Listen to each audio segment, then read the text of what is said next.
पीछे से इनको फ़ोन आते हैं कि भाई इस बंदे को आगे नहीं लाना आपने, समझ जाइए, जो मर्जी हो जाए इस बंदे को आगे नहीं लाना।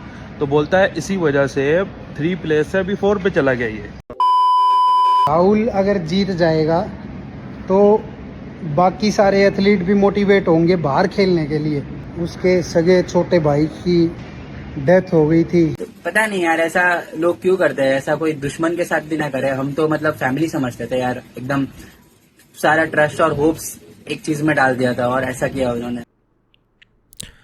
मुझे समझ नहीं आ रहा कि मैं ये वीडियो कहाँ से स्टार्ट करूं। हमारे इंडियन एथलीट राहुल जो कि हांगकांग गए थे वहां पर कम्पीट करने के लिए, हांगकांग की प्रो शो में उनकी वहां पे 4th प्लेसिंग आती है। और यहाँ पर जजिंग पर सवाल उठाना तो दूर की बात है, यहाँ पे जजिंग ने जो वहां पे फीडबैक दिया राहुल को, वो क्या दिया वो मैं आपको बताना चाहता हूँ। कुलदीप सिंह यादव जो कि राहुल के कोच है, वो लिखते हैं अपने इंस्टाग्राम पे, फीडबैक फ्रॉम द जजेस was Rahul score was not tight enough. अच्छा, तो ये बोला गया कि राहुल फिटनेस का जो कोर है, यानी कि उनका जो मिड सेक्शन है, वो इतना टाइट नहीं था। वहां के हेड जज ने जो उनको फीडबैक दिया, चलो मान लेते हैं ये बोला गया कि राहुल का जो कोर एरिया है वो जज को इतना टाइट नहीं लगा। बट वैसे देखा जाए तो राहुल का ये सबसे ज्यादा टाइट मिड सेक्शन हमको देखने को नहीं मिला है पूरे उनके करियर के अंदर। मेरे हिसाब से द टाइटेस्ट मिड सेक्शन जो हमको अभी तक देखने को मिला राहुल की तरफ से, वो इस शो में देखने को मिला है। उसके बाद जो कमेंट दिया जज ने, वो सच में आपको हैरान कर देगा। Plus he needs to improve on his back. अच्छा जी, तो मतलब राहुल फिटनेस को अपनी बैक को इंप्रूव करना पड़ेगा अगर उनको बेटर प्लेसिंग लेकर आनी है तो। अच्छा, तो मतलब जो हेड जज है उनके हिसाब से राहुल की बैक डेवलप्ड नहीं है और उनको इंप्रूव करना चाहिए वहां पे। तो फिर इस जज के हिसाब से तो फिर रॉनी कोलमैन की भी बैक जो थी वो वीक थी अपने टाइम में। अगर ये जज गलती से रॉनी कोलमैन के टाइम पे जजिंग कर रहा होता तो यही बोलता ना कि आपकी तो बैक वीक है इसलिए हम आपको नहीं जिता रहे हैं, आपको बैक अपनी और डेवलप करनी पड़ेगी रॉनी कोलमैन। तो भाई कम से कम वैलिड फीडबैक तो दो।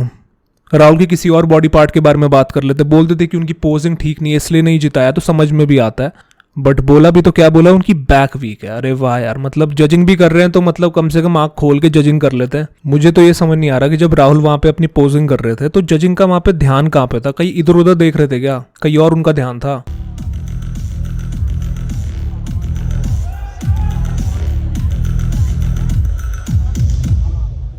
समझ नहीं आ रहा यार, मतलब क्या हिसाब से उन्होंने जजिंग करी है। मैं तो ये भी नहीं बोलने वाला कि वहां पे चीटिंग हुई थी राहुल के साथ, मैं कुछ भी नहीं ऐसे स्टेटमेंट्स देने वाला, कुछ भी बोलने नहीं वाला कि वहां पे रॉबरी हुई है, ये हुआ है, वो हुआ है। जस्ट बोलने वालों की राहुल की फिजिक मेरे को वहां पे सबसे अच्छी लगी थी, जो फर्स्ट कॉल आउट थी वहां पे। मुझे उनकी बैक में कोई भी कमी नहीं लगती और मुझे नहीं लगता कि राहुल को अपनी बैक इंप्रूव करने की जरूरत है। और मैं यहाँ पे किसी का डिसीजन यहाँ पे इन्फ्लुएंस नहीं करना चाहता, किसी बंदे का या किसी बंदी का। आप लोग खुद डिसाइड कर सकते हो कि क्या आपको राहुल की फिजिक वहां पे विनिंग फिजिक लग रही थी। और किसी को कोई साइंटिस्ट बनने की जरूरत नहीं है एक बॉडी बिल्डिंग शो जज करने के लिए। अगर आपको किसी की फिजिक पसंद आ रही है, किसी की शेप, कंडीशनिंग, मसल मास, किसी की फ्लो अगर आपको पसंद आ रहा है तो आप लोग बताओ यार किसका आपको पसंद आ रहा है। और जरूरी नहीं है कि आपको राहुल का ही पसंद आना चाहिए, जिसका भी पसंद आ रहा है आप लोग कमेंट करके बता सकते हो। तो ये वाला डिसीजन कौन बेटर लग रहा था ये मैंने जनता पे छोड़ दिया। और बहुत ही दुख होता है यार ये चीज देख के कि एक इंडियन एथलीट के साथ ऐसा हो रहा है। एक ऐसी सिचुएशन जहां पे राहुल फिटनेस, आपको पता है किस सिचुएशन में कम्पीट कर रहे थे वहां पे। शो से एक दिन पहले खबर आती है, उनके कोच कुलदीप सिंह यादव अपने स्टेटस पे लिखते हैं कि राहुल के सगे भाई अब इस दुनिया में नहीं रहे हैं। आप सोचो कि राहुल पे क्या बीत रही होगी, एक उनका एक छोटा सगा भाई जो है वो नहीं रहा इस दुनिया में, तो उन पे क्या बीत रही होगी और वो क्या इमोशंस, क्या फीलिंग्स लेकर स्टेज पर चढ़े होंगे और हिम्मत कैसे उन पे आई होगी स्टेज पर चढ़ने की। मैं इतना ही बोलूँगा कि हैट्स ऑफ है राहुल के डेडिकेशन के लिए जो वो कर रहे हैं। और मैं बहुत बहुत सॉरी हूँ उनके लॉस के लिए। मैं कंडोलेंसेस देना चाहता हूँ राहुल की फैमिली को, राहुल फिटनेस को, और जो भी उनके करीब जितने भी लोग जुड़े हुए हैं। मैं बहुत ही सॉरी फील कर रहा हूँ उनके लिए, जो उनके साथ इतना बड़ा एक उनके लव्ड वन जो थे वो उनकी दुनिया से चले गए। और मैं आप लोगों को इमोशनली मैनिपुलेट नहीं कर रहा कि आप लोग राहुल को सपोर्ट करो क्योंकि उनके साथ इतना दुख भरा टाइम चल रहा है। बस इतना ही बोलूंगा कि राहुल फिटनेस, आपने जितना भी एफर्ट पुट इन किया है हम सब लोग देख रहे हैं, और एफर्ट के साथ जो आप इंप्रूवमेंट लेकर आ रहे हो स्टेज पर वो भी हम सब लोग देख रहे हैं। हम सभी लोगों को मालूम है यार, हम लोग पागल नहीं है जो इतने टाइम से बॉडी बिल्डिंग फॉलो करते हुए आ रहे हैं। सब पता चल जाता है कि एथलीट जब इंप्रूवमेंट कर रहा होता है, जब अच्छा परफॉर्म कर रहा होता है और जब उसका रिवॉर्ड नहीं मिलता है तो हम लोग वो भी दुख फील कर सकते हैं। और कुछ इंडियन एथलीट जो हैं वो कुछ सवाल उठा रहे थे कि हम लोग जजिंग पे क्यों इतना रोना करते हैं, क्यों जजिंग पर इतना हम लोग रोना वगैरह करते हैं, क्यों जजिंग पे वीडियो बनाते हैं, सवाल उठाते हैं। भाई तो ठीक है यार, तुम अपनी प्रेप करो ना बाहर, तुम अपनी इंप्रूवमेंट करो, हमने तुम्हें तो नहीं पोक किया ना। और बॉडी बिल्डिंग एक सब्जेक्टिव स्पोर्ट है, यहाँ पे ओपिनियंस होते हैं, डिस्कशन करी जाती है, तभी यहाँ पे लोग एक मुद्दे पर आते हैं, सवाल एग्री करते हैं, कई लोग डिसएग्री करते हैं, सबका अपना ओपिनियन होता है यार। और मैं कौन होता हूँ कि मेरे ओपिनियन से सब लोग एग्री करें। जनता का ओपिनियन है, वो चाहे तो मेरे से डिसएग्री भी कर सकते हैं, बल्कि मैं तो चाहता हूँ भाई डिसएग्री करो, अपने पॉइंट्स रखो, अपने ओपिनियंस रखो। मेरे को नीचे गाली लिखनी है, मेरे को नीचे गाली लिख दो, पर लिखो तो सही। बॉडी बिल्डिंग के बारे में डिस्कशन देखो रुकनी नहीं चाहिए, क्योंकि ये एक डिस्कशन रिलेटेड स्पोर्ट है, सब्जेक्टिव ये वाला एक स्पोर्ट है। जो सही लगता है उसके बारे में लिखो, जो सही नहीं लगता है जजिंग के बारे में उसके बारे में भी लिखो। मेरे बारे में कुछ सही नहीं लगता वो लिखो यार। और बाकी बात रही जजिंग के बारे में सवाल उठाने की, तो वो तो फिर हम लोग डेरेक और हादी के बीच में भी कर देते हैं। जब लास्ट ईयर जो डिसीजन आया था तो लोगों ने जजिंग पे तब भी सवाल उठाया था। जब उस लेवल पे सवाल उठाया जा सकता है तो फिर इन शोज पे भी सवाल उठाया जा सकता है। और बस मैं राहुल के बारे में इतना बोलना चाहूँगा कि वो एक भरे दिल के साथ स्टेज पर चढ़े compete करने के लिए, और अपने चेहरे पे मुस्कुराहट उन्होंने रखी। भले उनके दिल में कितना भी गम हो, कितना भी दुख हो, तब भी वो स्टेज पर चढ़े, उन्होंने एक मुस्कुराहट अपने चेहरे पर रखी और परफॉर्म वो वहाँ पे कर रहे थे। मेरे को भी एक्चुअली में थोड़ा बहुत इमोशनल टाइप फील ऐसा हो रहा था उनको देखने पर कि वो एक इमोशनल दिल के साथ स्टेज पर compete कर रहे थे। बट कोई बात नहीं, उनकी जो कोच है कुलदीप सिंह यादव, वो राहुल के बारे में एक वीडियो बना के एक इम्पॉर्टेंट मैसेज देना चाहते हैं। शो के बाद कुलदीप सिंह यादव ने क्या बोला है वो मैं आपको सुनाना चाहता हूँ, तो आप लोग नेक्स्ट क्लिप पूरी ज़रूर सुनना। राम राम भाई। तो यार एक चीज़ शेयर करनी थी, पता चली मतलब काफ़ी देर से थोड़ा लग रहा था कि बता ही देते हैं सबको थोड़ा। तो सबसे पहले तो ये है भाई, वसी भाई है, तो ये खड़े थे मेरे साथ जब हम हेड जज से फीडबैक ले रहे थे। वो वीडियो भी मैं डालूंगा कि क्या फीडबैक दिया है, प्रूफ के साथ सारी बातें करेंगे। तो पहले इनसे पूछो कि एक बंदा आया इनके जजिंग पैनल से, ऑफिशियल बंदा, तो हमें चाइनीज आती नहीं, हमें पता नहीं था। भाई को क्या बोला ये खुद बताएंगे। पहले तो बहुत सैड हुआ, अभी तक शौक में इसलिए वीडियो नहीं बनाई है, पहले बात शेयर कर देनी चाहिए थी बट अभी तक नहीं शेयर की। उसकी वजह यही थी कि हम लोग सैड थे। तो हम लोग जजिंग से ले रहे थे, तो पीछे से एक बंदा आया, तो उसने बोला कि वो चाइनीज में बात कर रहा था। तो मैं वीडियो बना रहा था, लाइव में गया हुआ था, तो मैंने वो फटाफट लाइव बंद की। तो मैंने बोला हाँ, मैंने चाइनीज में पूछा क्या हुआ, तो उसने बोला कि तो ये राहुल है। मैंने कहा हाँ। बोलता है ये टोक्यो में भी खेला था, जापान में। मैंने कहा हाँ। तो उसने बोला कि भाई ये आगे नहीं आ सकता। मैंने बोला वाई। तो उसने बोला कि भाई पीछे से इनको फोन आते हैं कि भाई इस बंदे को आगे नहीं लाना आपने, समझिए जो मर्जी हो जाए इस बंदे को आगे नहीं लाना। तो बोलता है इसी वजह से 3 प्लेस से अभी 4 पे चला गया ये, तो इसको कभी भी आगे नहीं आने देंगे। तो उसको बोलता है कि तू टाइम जाया मत कर, इधर तू और कुछ कर ले। तो हमने बोला कि भाई ये बोला किसने? उसने बोला हम नहीं बता सकते क्योंकि ये सीक्रेट है, हमारा काम है ये, बट हमने इसलिए गाइड किया है कि हमने देखा है, मैंने ये इसकी कंडीशन देखी है, इसका सब कुछ देखा है, टॉप नॉच था और उसको फिर भी पीछे देखा है। तो इसलिए मैंने समझा कि मैं इसको बता दूं कि अपना इतना हार्ड वर्क ना करे, क्योंकि वो भी एक बॉडी बिल्डर है, वो भी एक जज है, उसको भी पता है कि हमारा जो हार्ड वर्क होता है। तो ये चक्कर है यार। आप देख रहे हो किस लेवल तक, मतलब अपने इंडिया में स्पोर्ट्स में, इवन बॉडी बिल्डिंग में किस लेवल तक पॉलिटिक्स चलती है। राहुल अगर जीत जाएगा तो बाकी सारे एथलीट भी मोटिवेट होंगे बाहर खेलने के लिए। पिछला शो इनका इंडिया में फ्लॉप रहा, तो ये चाहते हैं कि राहुल किसी भी हालत में ना जीते। बाकी आप सभी को पता ही है कि भाई कितना इमोशनली डिस्टर्ब था वो, उसके सगे छोटे भाई की डेथ हो गई थी, ये मैंने सबको बताया। 3 घंटे तक रोया ना, इनसे पूछो। 3 घंटे वो मेरे घर पे बैठ के वो बंदा रोया है 3 घंटे लगातार। हम लोग चुप थे, हम लोग कुछ बोल नहीं सकते थे। इसीलिए मैंने ये स्टेटस लगाया था कि पता नहीं खेल पाएंगे या नहीं, लेकिन मैंने कन्विंस किया उसको। इतना सब होने के बाद भी इतनी अच्छी फॉर्म लेके वो स्टेज पे उतरा, आपने देखा होगा। और फिर इन सब चीजों के चलते अगर एथलीट को हार का सामना करना पड़े, तो आप लोग बताइए क्या सोल्यूशन है यार इस चीज का। और दोस्तों कुलदीप सिंह यादव का जो स्टेटमेंट है उसके साथ मैं किसी की भी यहाँ पे साइड नहीं लेने वाला, बट अगर ये वाली चीज सच है जो कि कुलदीप सिंह यादव बोल रहे हैं अपनी वीडियो के अंदर, then it's dark time for Indian body building. और ये एक बहुत ही बुरी बात और शर्मनाक बात है जो कि ऐसा कुछ हो रहा है। तो और करप्शन जैसी चीज़ है ये तो अपने देश में एक बहुत ही आम बात है। जो लोग चेंज लेकर आ सकते हैं वो है आप लोग। अगर आप लोग आवाज़ उठाओगे तो फिर चेंज आएगा, नहीं उठाओगे तो फिर नहीं आएगा। बाकी इसके बाद दोस्तों मैं बात करना चाहता हूँ हमारी जो अपडेट्स आ रही है बॉडी बिल्डिंग से जुड़ी हुई। यहाँ पे दोस्तों सबसे पहली अपडेट आती है यहाँ पे भुवन चौहान की तरफ से, जो कि अपनी अपडेट देते हैं अपनी करंट फिजिक की। 241 पाउंड्स की उनका करंट वेट वो उनका बताया जा रहा है। 2025 में उनके compete करने के प्लान्स हैं। बाकी देखो यार इस साल तो उनका पूरा ही जो उनका पूरा प्लान होने वाला है इंप्रूवमेंट पर ही होने वाला है। अगले साल बता रहे हैं कि इंडिया में ही पूरी प्रेप करने वाले हैं। आई डोंट नो उसका रीज़न क्या है, उन्होंने बोला है कि बहुत ही जल्द बताएंगे अपनी वीडियो के अंदर कि वो क्या रीज़न होने वाला है। बट अगले साल इंडिया के अंदर प्रेप करेंगे और हो सकता है कि इंडिया वाला भी शो अगले साल compete कर ले, कुछ मालूम नहीं है। बट ये इनका करंट वेट है और ये इनकी करंट शेप है। देखते हैं दोस्तों क्या करते हैं। उम्मीद करता हूँ कि अच्छा ही परफॉर्म करेंगे इंडिया की आन बान शान भुवन चौहान। इसके बाद दोस्तों बढ़ते हम लोग अपनी अगली अपडेट के ऊपर, जो कि आती है अनिक घोष की तरफ से। और अनिक घोष अपनी अगली प्रेप कर चुके हैं स्टार्ट। और मोस्ट प्रॉब्ली दोस्तों हो सकता है ये मुंबई प्रो शो की अपनी प्रेप कर रहे हो। फिजिक इस टाइम पे हालांकि ऑन द हैवियर साइड है। अभी जस्ट कुछ महीने पहले, पिछले महीने ही जो है इन्होंने अपना दुबई के अंदर compete करा था और काफी अच्छा परफॉर्म करा था। Amazing talent, I do believe that इनका बहुत ही बढ़िया फ्यूचर है। जस्ट 25-26 साल इनकी उम्र है, क्या ही उम्र है इनकी, बहुत ही यंग मैं कहूँगा एक बॉडी बिल्डर रहे हैं और आगे इनसे बहुत ही अच्छी उम्मीदें हैं कि मेंस फिजिक में बहुत ही कुछ बड़ा करके दिखाएंगे। तो अनेक दोस्तों इस टाइम पे काफी एक बल्कअप लुक के अंदर है।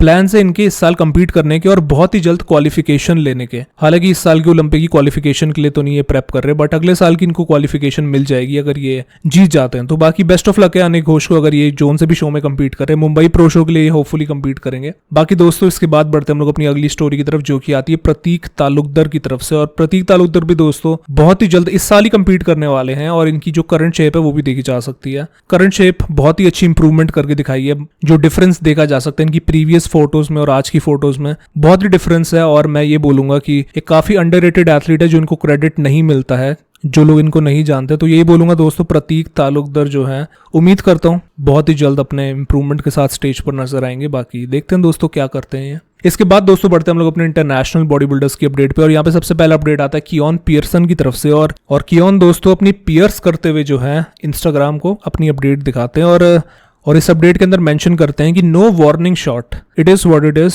Complete different package this year again, study making improvements. तो मतलब इस साल बताते हैं कि अपना कंप्लीटली डिफरेंट पैकेज लेकर आने वाले हैं स्टेज पर। 6 हफ्ते आउट की अपडेट है कियोन की और दोस्तों कुछ कहने के लिए है नहीं। कियोन जो है वो एज डोमिनेटिंग एज ही कुड बी वो नजर आ रहे हैं और बाकी इनका पैकेज जो है वो देखने वाला तो होगा ही यार। पिछले साल बहुत ही लोगों को सरप्राइज करा था after beating Shaun Clarida at his own game. उनको हरा दिया था रेनिंग चैंपियन को और खुद चैंपियन बन गए थे। और उससे पिछले साल भी कियोन कोई रनर अप नहीं रहे थे, ये पिछले प्लेसिंग्स काफ़ी पीछे इनकी प्लेसिंग आती थी और अब चैंपियन बन गए उसके बाद। तो बड़ी बात है यार, बहुत ही अमेजिंग जेनेटिक्स है इनके पास कियोन के। तो बस इतना ही बोलूंगा कि इनकी भी अपडेट्स के लिए स्टे ट्यून्ड रहिए, बिकॉज 212 चैंपियन जो है अपना टाइटल डिफेंड करने के लिए आ रहे हैं। सब लोग कियोन के पीछे लगे पड़े हैं और कियोन अब सब अपना टाइटल डिफेंड करने के लिए उनका बस अपना गोल होने वाला है, अपना दूसरा टाइटल जीतने के लिए उनका गोल होने वाला है। और जो उनके सबसे बड़े कंपेटिटर है शॉन क्लरीडा, वो अपनी कोई भी अपडेट्स नहीं दे रहे, बिल्कुल साइलेंट हो चुके हैं। जैसे कि उन्होंने बोला था कि अब मैं सीधा अपनी स्टेज पर ही अपनी अपडेट दूंगा। तो बस अभी यही कुछ मुकाबला चल रहा है 212 डिवीजन के अंदर। और कियोन दोस्तों कैसे लग रहे हैं आप लोगों को, आप लोग कमेंट करके अपने थॉट्स बता सकते हो। इसके बाद दोस्तों बढ़ते हम लोग अपनी अगली स्टोरी की तरफ और अगली स्टोरी यहाँ पर आती है बहरूस तबानी की तरफ से। और बहरूस तबानी बोलूं या फिर बहरूस तबाही बोलूं, भाई ये वाला एथलीट सही में बहुत ही बढ़िया जेनेटिक्स के साथ एक बढ़िया साइज लेकर आते हैं। बहरूस दोस्तों उन मास मॉन्स्टर्स में से एक है जो कि साइज के साथ बहुत ही बढ़िया जेनेटिक्स कैरी करते हैं। यूजुअली जो लोग मास मॉन्स्टर होते हैं उनके पास प्रपोर्शंस या फिर एस्थेटिक्स में से थोड़े से वीक होते हैं, बट बहरूस उन लोगों में से नहीं है। बहरूस के पास साइज भी है और आपको शेप भी देखने को मिलेगी। तो बहरूस दोस्तों अपनी करंट अपडेट दिखाते हैं और कुछ इस तरीके से बहरूस इस टाइम पे नजर आ रहे हैं। अभी सोर्सेस के अनुसार पता लग रहा है कि उनको वीजा मिल चुका है यूएस का। कई लोग कह रहे हैं कि उनको ओलंपिया का वीजा नहीं मिला है। तो उम्मीद करता हूँ कि इनको मिस्टर ओलंपिया का जो यूएस का वीजा वो मिल गया होगा और हमको स्टेज पर नजर आएंगे compete करते हुए, बिकॉज एक बहुत ही तगड़ा कंपटीशन ये ऐड करेंगे। स्पेशली जो हमारा मिड लेवल जो कॉल आउट्स होंगी, जो सेकंड कॉल आउट होगी, उसके अंदर मुझे लगता है कि बहरूस एक तगड़ा कंपटीशन देंगे। माइट पॉसिबली हु नोस कि ये फर्स्ट कॉल आउट क्रैक कर जाए, तो अभी कुछ मालूम नहीं है, बट इतना बोल सकता हूँ शेप, एस्थेटिक्स, साइज बढ़िया ये चीज कैरी करते हैं। और इस अपडेट के अंदर खासकर मैं पॉइंट आउट करना चाहूंगा जो इनके क्वाड्स और जो हैमस्ट्रिंग का जो कॉम्बिनेशन है बहुत जो है हैवी नजर आ रहा है और बहुत ही थिक नजर आ रहा है। तो उम्मीद करता हूं कि इस एथलीट को ओलंपिया के अंदर खेलने की इजाजत मिल जाएगी और ये compete करेंगे ओलंपिया स्टेज पे। And I am excited to see Behrooz Tabani और ओलंपिया स्टेज। इसके बाद दोस्तों बढ़ते हैं हम लोग अपने एक और ईरान के बॉडी बिल्डर की तरफ से और इनको कोई इंट्रोडक्शन की जरूरत नहीं है, Hadi Choopan the former Olympia champion. और दोस्तों इनकी अपडेट देखी जा सकती है हानी रैमबोर्ड के साथ, जो कि इनकी कोच है। हानी और हादी इस वीडियो के अंदर देखे जा सकते हैं और जो हादी चुपान है वो फ्लेक्स कर रहे हैं और हानी रैमबोर्ड प्राउडली पीछे खड़े हुए एज अ कोच। और हानी रैमबोर्ड इस वीडियो का कैप्शन लिखते हैं कि हादी चुपान 16 घंटे की फ्लाइट लेकर आए हैं फ्रॉम दुबई और 16 घंटे की फ्लाइट के बाद जो हादी चुपान है वो कहाँ पे नजर आते हैं, चेस्ट का वर्कआउट शूट करते हुए और चेस्ट वर्कआउट करते हुए। तो 6 वीक्स आउट की ये वाली अपडेट है और जो हादी चुपान है he is looking as dedicated as ever और as hungry as ever, because जो इनका जो वुल्फ वाला जो एटीट्यूड है वो बिल्कुल अलग लेवल का हो चुका है यार। इस टाइम पे वो अपना ओलंपिया टाइटल रिक्लेम करना चाहते हैं फ्रॉम डेरिक लंसफोर्ड और पूरा जो है अपने पूरा एफर्ट डालना चाहते हैं। अपनी प्रेप के अंदर कोई भी कमी नहीं रख रहे हैं, अपने वर्कआउट के अंदर कोई भी कमी नहीं रख रहे हैं और जहां पर भी इनको हानी रैमबोर्ड बुला रहे हैं वहां पर ये आ रहे हैं और सारी चीजें फॉलो कर रहे हैं। तो दोस्तों Hadi Choopan is looking dedicated और अब ओलंपिया के लिए रह चुके हैं इनके पास सिर्फ 6 हफ्ते। देखते हैं दोस्तों डेरिक लंसफोर्ड को क्या ये चैलेंज करते हैं। इसके बाद दोस्तों अपडेट आती है डेरिक लंसफोर्ड की अपने बैक की वर्कआउट की। तो जहां पर चेस्ट हादी चौपान का एक स्ट्रॉन्ग पॉइंट है, वहीं पर बैक डेरिक लंसफोर्ड की स्ट्रॉन्ग है और वो अपने बैक की वर्कआउट का एक ग्लिम्स दिखाते हैं। And my god guys, Derrick की जो बैक है वो बहुत ही डोमिनेटिंग लग रही है और बहुत ही अमेजिंग लग रही है। I am fan of his back guys. मैं सही बोलूंगा, as a body building fan मुझे डेरिक की बैक बहुत ही बढ़िया लगती है और कंपेरेबल लगती है अगर हम लोग लेजेंड्स के साथ कंपेयर करते हैं। और लेजेंड्स का नाम बोलूं तो फिर रॉनी कोलमैन, फिल हीथ और डोरियन येट्स, और ये लोग लेजेंड्स हैं भाई, no doubt, no disrespect. But अब जो डेरिक है उनकी भी बैक बहुत ही बढ़िया लगती है और ये भी उस लेवल पर धीरे धीरे करके आ रहे हैं और इम्प्रूव करते जा रहे हैं। बाकी दोस्तों ये थी डेरिक की कुछ update 6 weeks out mister Olympia की। 6 हफ्तों के बाद अब मजा आने वाला है। हमारे फेवरेट बॉडी बिल्डर्स जो है compete करते हुए नजर आएंगे और कौन जीतेगा टाइटल मिस्टर ओलंपिया का वो हमको देखने को मिलेगा। तो अपडेट्स के लिए बस इतना ही बोलूंगा कि स्टे ट्यून रहिए, हमारी जितने भी अपडेट्स आती है ओलंपिया की। दोस्तों अगली अपडेट यहाँ पर आती है क्लासिक फिजिक डिवीजन से रेमॉन डिनो की तरफ से। अभी हम लोगों ने मेरी पिछली अपडेट्स के अंदर बात करी थी सीबम के बारे में, वेस्ली विसर्स के बारे में, जो कि टॉप ओलंपियन की रेस में आगे बढ़ते जा रहे हैं, जिन्होंने कि रेमॉन डिनो को हराया था आर्नोल्ड क्लासिक के अंदर। तो अच्छा मोमेंटम लेकर जा रहे हैं। लेकिन दोस्तों अभी जो अपडेट आती है वो आती है रेमॉन की तरफ से। रेमॉन दोस्तों इस टाइम पे कुछ इस तरीके से नजर आ रहे हैं। नया लुक उनका देखा जा सकता है, आप उनका फेशियल हेयर देख सकते हो। कुछ इस तरीके से रेमॉन ने अपनी दाढ़ी को रखा हुआ है। पिछले साल कुछ ज्यादा ही हैवी रखा हुआ था, बट लेकिन इस समय पे रेमॉन ने अपने फेस को काफी क्लीन कर दिया है। मगर देखते हैं कि क्या रेमॉन इस लुक के साथ स्टेज पर चढ़ते हैं या फिर नहीं। फिजिक अपडेट की बात करूं तो रेमॉन ने अपनी फिजिक को टैंक टॉप के अंदर रखा हुआ है, अभी तक पूरी फिजिक भी नहीं दिखाई है। हालांकि इस पोस्ट की सेकंड फोटो पे अपने एब्स दिखाते हैं और अपने मिड सेक्शन को दिखाते हैं, बट पूरी फिजिक तो नहीं अपनी दिखाई है उन्होंने। हालांकि इस फोटो के अंदर नजर आ रहा है कि रेमॉन ने अपना वर्कआउट करने के बाद अपनी पम्प्ड अप फिजिक के अंदर अपनी फोटो और अपनी अपडेट निकाली है। देखकर लग रहा है कि उन्होंने पहले टी शर्ट डाली होगी और वो एक्सरसाइज कर रहे होंगे। जो उनके लाल कलर के निशान बने हुए उनकी चेस्ट, आर्म्स और शोल्डर पे, उनका पंप पूरा आया हुआ है और एकदम उनका ब्लड सर्कुलेट कर रहा है आफ्टर गेटिंग इस वर्कआउट, और जो उनका पंप आया हुआ है। तो रेमॉन दोस्तों अब जो है अपना 6 हफ्तों के बाद अपना ओलंपिया स्टेज पर चढ़ेंगे। मोमेंटम उन्होंने हालांकि लूज कर दिया था after losing the Arnold classic, but अभी वो क्या करते हैं ओलंपिया स्टेज पे वो चीजें मैटर करती हैं। जो पहले हो गया वो तो ठीक है, बट ओलंपिया में हर चीज मैटर करती है। वो सीबम के अगेंस्ट compete करेंगे एंड माइट पॉसिबली ये सीबम का लास्ट ओलंपिया होने वाला है। तो क्या रेमॉन उनका लास्ट ओलंपिया उनसे छीन लेंगे या क्या होता है, ये चीजें मैटर करती है ओलंपिया स्टेज पे। फिलहाल आपको रेमॉन कैसे नजर आ रहे हैं, हालांकि अपनी फुल फिजिक अपडेट तो नहीं दिखाई है, बट जो भी आपको नजर आ रहा है और दिख रहा है आप लोग उस पर कमेंट कर सकते हो। और जब भी उनकी फुल फिजिक अपडेट आएगी उसकी भी अपडेट आपको चैनल पे देखने को मिल जाएगी। बाकी इतना जरूर बोलूंगा कि वेस्ली इस टाइम पे काफी कंडीशन नजर आ रहे हैं when compare to Ramon Dino. बाकी देखते हैं ओलंपिया में क्या होता है और कौन क्रिस को सबसे बड़ा चैलेंज देता है। इसके बाद दोस्तों बढ़ते हम लोग अपनी फाइनल अपडेट के ऊपर, और यहाँ पर हमारी फाइनल अपडेट आती है डियोन की तरफ से। और दोस्तों डियोन जो कि नेशनल बॉडी बिल्डिंग के अंदर पार्टिसिपेट करते हैं, वो अपने पिछले शोज के बारे में कुछ अपना एक्सपीरियंस बताते हैं और अपनी दुख भरी जो दिल के अंदर उनके जो एक चीज है वो हमको बताते हैं। तो वो क्या कहते हैं अपने पिछले शोज के बारे में आप लोग सुन सकते हो अगली क्लिप में। लेकिन जो HSF एक्सपो में मेरे साथ हुआ था वो एक लाइफ चेंजिंग इवेंट था। बहुत ही ट्रॉमेटिक इवेंट था, एक स्कार छोड़ के गया लाइफ में। और मतलब मैं खुद को डिफेंड भी नहीं कर सका उस वक्त। मतलब जो जिस चीज को सबसे ज्यादा पसंद करता हूँ उसी को डिफेंड नहीं कर पाया। बहुत वीक फील हुआ था उस वक्त। मैं मतलब क्या बताऊँ यार, मेरे पास ना मतलब ऐसे सॉलिड प्रूफ भी जमा हो गए थे कि ये जो भी इन्होंने किया बस अपना शो का सोफिस्टिकेशन दिखाने के लिए, कि हम कितने सोफिस्टिकेटेड है, हम एथलीट को रिव्यू पर रखकर कितना ट्रॉमा दे सकते हैं, वो दिखाने के लिए किया था। और दूसरा, किसी एथलीट को टारगेट नहीं कर रहे ऐसा दिखाने के लिए मुझे भी उसका नाम घुसाड़ दिया मेरा भी बीच में। उनके लिए तो इजी था नाम घुसाड़ना, बट मेरे लिए तो बहुत वो ये था ट्रॉमा। मेरा अभी भी दिल में ना जो हेट्रेड है, एकदम प्योर हेट्रेड है, सही बता रहा हूँ। और अगर कर्मा सही है ना, I hope karma takes care of them, क्योंकि मैं रोज आई कर्स। लास्ट में क्या किया, वेबसाइट पर बस लिख दिया, ऐसे हो गया कि अरे ऐसा कुछ हुआ होगा इसलिए हमने डाल दिया रिव्यू पर, हमें डाउट था इसलिए। इतना आसान था उनके लिए, चले गए ना, एक्सप्लेनेशन दिया पब्लिकली ना कुछ। और जब शो प्रमोशन करना होता था तब कभी भी कॉल करते थे, अरे डियोन शो के बारे में प्रमोट कर, अरे शो को डिफेंड कर।